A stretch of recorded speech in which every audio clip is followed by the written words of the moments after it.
mundo estava prestes a presenciar a maior catástrofe tecnológica da época. Estamos no ano de 1992 e tanto os jornais quanto os jornais alertam que um vírus chamado Michelangelo se espalhou massivamente por todos os computadores do planeta. Este vírus não era uma piada. O mais assustador sobre o Michelangelo não era apenas a sua capacidade destrutiva, mas também a sua sutileza. O vírus se espalhou sem que os usuários percebessem, esperando pacientemente até o momento de agir, em 6 de março. Sem aviso, todo o seu disco rígido pode ser apagado, deixando seu computador completamente inoperante. Imagine a angústia de não saber se o seu computador estava infectado, ou pior, ligar o computador e descobrir que Michelangelo deixou o seu PC inutilizável como um pedaço de papel. Tanto usuários quanto empresas entraram em pânico ao perceberem que uma bomba relógio estava se aproximando de seus sistemas e tentaram de tudo para impedir o que parecia ser um desastre inevitável. Sim, os apocalipses de computador são algo cíclico, como o efeito 2000 ou o medo de que alguns hackers russos usem seu computador para minerar bitcoins.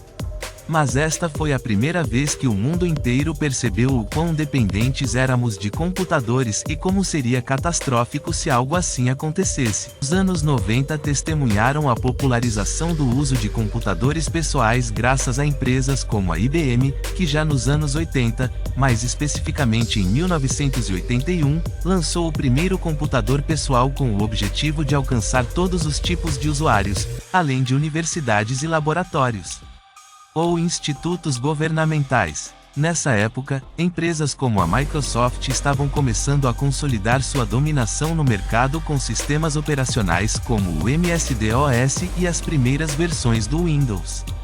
A internet dos anos 90 foi o grande tesouro dessa época.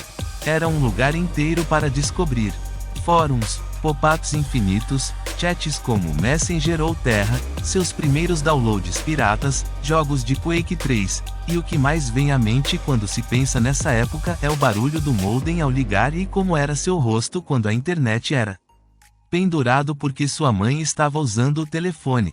Essa foi uma das coisas mais lendárias dos anos 90, e é que os modems podiam atingir velocidades incríveis, de 28 KB até impressionantes 254.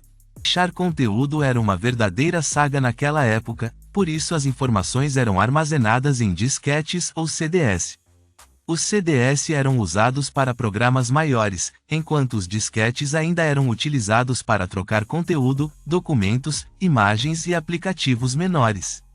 Não era o método mais rápido, muito pelo contrário, mas era o sistema mais acessível da época. A maioria dos vírus eram transmitidos por meio de disquetes infectados e, embora já existissem antivírus para se proteger, os usuários não tinham consciência do estrago que o malware poderia causar. Embora isso tenha mudado com a chegada do vírus Michelangelo, que causou um medo em massa sem precedentes. O vírus Michelangelo foi descoberto pela primeira vez em fevereiro de 1991 pelo veterano antivírus australiano Roger Riordan. Riordan foi o cérebro por trás do BET, um antivírus popular na Austrália. Na época havia um vírus chamado Stone, que era um vírus de computador do setor de startups criado em 1987. É um dos primeiros vírus que existiram, e um PC infectado com a versão original tinha uma probabilidade de 1 em 8 de que a tela fosse mostrar: seu PC agora está drogado. Além dessa frase, havia outra que dizia legalize a maconha, o que não agradou. Michelangelo era uma variante do vírus Stone e, certamente, não havia nada de incomum na forma como se espalhou que sugerisse que seria mais problemático do que qualquer outro vírus da época. O Michelangelo, uma vez infectando o seu computador, ficava em estado de hibernação até o dia 6 de março, que era a data em que, se você ligasse o seu PC infectado, tudo acabava. Você tinha um papel de parede com uma tela. O motivo da data é simplesmente o dia de nascimento do artista Michelangelo. Se isso já não fosse suficiente, Michelangelo era capaz de infectar todos os discos que passassem pelo computador. Quando o PC iniciava com um novo disco rígido, ele o detectava e o infectava. Este é o ingrediente-chave que explica por que Michelangelo tem uma capacidade de infecção tão forte. O pânico estava prestes a se instaurar e teria uma série de consequências. É chamado de vírus Michelangelo. O vírus pode afetar qualquer tipo de computador em casa, na escola ou no escritório. O vírus Michelangelo é um programa de computador que se conecta a outros programas e, em 6 de março, apaga os discos rígidos. Os usuários de computador não participarão de todas as comemorações do aniversário de Michelangelo nesta sexta-feira porque, nesse dia, um novo e mortal vírus está programado para atacar computadores em todo o mundo. Jornais e televisão começaram a falar do vírus Michelangelo e uma onda global de pânico se espalhou. A mídia da época ajudou a aumentar o medo com manchetes que sugeriam a destruição em massa de dados em milhões de computadores. Foi a primeira vez que um vírus de computador teve manchetes na mídia. Isso representou uma situação muito delicada para o setor empresarial, então as empresas começaram a buscar soluções para salvar todo o trabalho contido nesses computadores. As maiores empresas responsáveis pela fabricação de software nos Estados Unidos, a Leading Edge, informou em 28 de janeiro de 1992 que havia enviado 500 PCs infectados pelo vírus entre 10 e 27 de dezembro do ano passado. Parece que o vírus se espalhou através de um disco de instalação de drivers de um provedor de modem. A Intel também teve problemas com seu serviço de impressão, Lanspool, distribuindo discos de instalação infectados para seus clientes. Calculou-se que cerca de 839 discos foram infectados e foi necessário interromper a distribuição.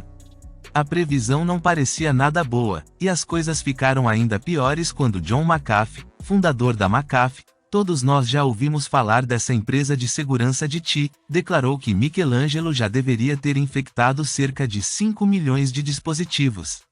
Antes da aparição, com o surgimento do vírus Michelangelo, os antivírus já existiam, mas não eram tão comuns. O primeiro antivírus documentado foi desenvolvido na Universidade Hebraica de Jerusalém em 1987 para combater o vírus com o mesmo nome, Jerusalém. Mais tarde, esse antivírus seria vendido para a Symantec, a empresa que conhecemos hoje como Norton. No entanto, com a ameaça iminente de 6 de março de 1992, as empresas de segurança de TI viram uma oportunidade e uma obrigação de agir.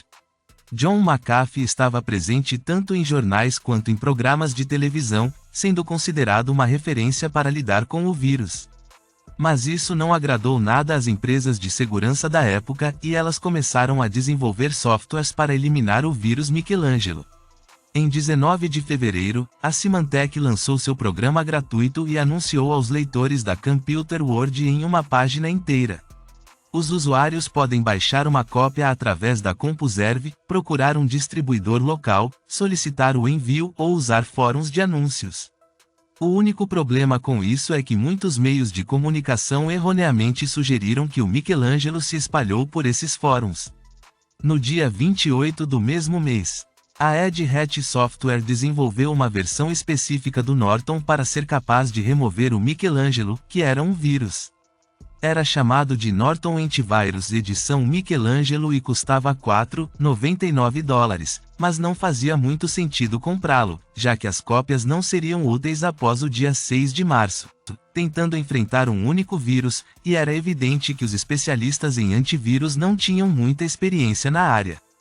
Embora seja possível considerar que o vírus Michelangelo tenha sido um dos impulsionadores da indústria de segurança cibernética, tornando-se um componente essencial do ecossistema tecnológico que conhecemos hoje, continuava a alertar sobre a iminente chegada do ataque de Michelangelo, enquanto as empresas de segurança trabalhavam sem parar para evitar o pior cenário. Por outro lado, John McAfee continuava aparecendo na mídia confirmando sua previsão de 5 milhões de dispositivos infectados ao redor do mundo, um número que deixava cada vez mais usuários preocupados. Em 3 de março, a Polônia acordou com a seguinte manchete: Michelangelo, o vírus que atacará milhões de dispositivos na sexta-feira. Além disso, nos Estados Unidos, não só a imprensa americana relatou que Michelangelo invadiu o Capitólio, mas também mencionou os problemas que ele teve com a Intel com o Nespo. Dentro da Intel, Eles tentaram localizar o vírus com um antivírus, mas não tiveram sucesso em detectar Michelangelo e, se a Intel estava tendo problemas, isso significava que as coisas não estavam indo bem. Finalmente, chegou o dia 6 de março e, com ele, a expectativa de um desastre enorme. Com o passar das horas, as notícias começaram a chegar. O que foi mencionado nessas notícias eram possibilidades, mas nada que refletisse a gravidade da situação. Afinal, antes, as informações não circulavam tão rapidamente como hoje em dia. No entanto, devido à diferença de horário entre países como Austrália e Ásia, era possível que as informações sobre o impacto de Michelangelo chegassem a tempo de iniciar a investigação na mídia ocidental. Todos estavam impacientes para ver o que Michelangelo poderia fazer. Os usuários compraram o jornal, abriram e encontraram isso. Michelangelo comemora um aniversário tranquilo. As manchetes que foram vistas ao longo do dia não eram o caos que se esperava. Curiosamente, nos Estados Unidos, 1.200 caixas automáticas em Nova York pararam de funcionar. Logo em seguida, uma grande parte das máquinas de loteria de Nova Jersey também parou de funcionar. Os sistemas da Hilton em Nova York pararam de funcionar e usuários de TV a cabo na Filadélfia relataram que suas TVs estavam bloqueadas no canal que estavam assistindo no dia anterior, que o Citibank teve uma queda de energia que afetou os caixas eletrônicos automáticos. Além do vírus, uma falha no computador afetou o sistema de loteria e um cabo de energia foi cortado em Hilton, mas o sistema de cabo não teve nada a ver com isso. Mas a sugestão foi tal que os assinantes culparam o vírus. Bart Ziegler disse que o dia do desastre tecnológico acabou se tornando uma grande confusão. A história tinha todos os elementos apropriados. Um invasor com um nome chamativo que poderia causar interrupções em uma data específica, e as empresas que produzem software antivírus se aproveitaram do medo das pessoas. Ele também disse que John McAfee foi questionado por exagerar o número de dispositivos infectados no mundo. Ele se defendeu dizendo que o vírus não causou tanto estrago graças às pessoas que se precaveram. Depois de tudo isso, McAfee rapidamente mudou sua estimativa de cerca de 5 milhões de computadores infectados para 10 mil, o que representa apenas 0,2% da estimativa inicial. A Symantec afirmou que 250 mil de usuários de todo o mundo baixaram o antivírus a tempo, e, graças a isso, ajudaram a minimizar a catástrofe. Qualquer momento é bom para ganhar notoriedade. Mas afetou cerca de 100 pequenas empresas e 4 órgãos administrativos, incluindo uma capitania geral. A história de Michelangelo é muito curiosa. O interessante sobre esse vírus é que ele era ativado às sextas-feiras 13. Stone, que é o vírus que mencionei antes e é a versão original do Michelangelo, tem um método de infecção que consiste em ter uma probabilidade de 8 em infectar. Question's always how.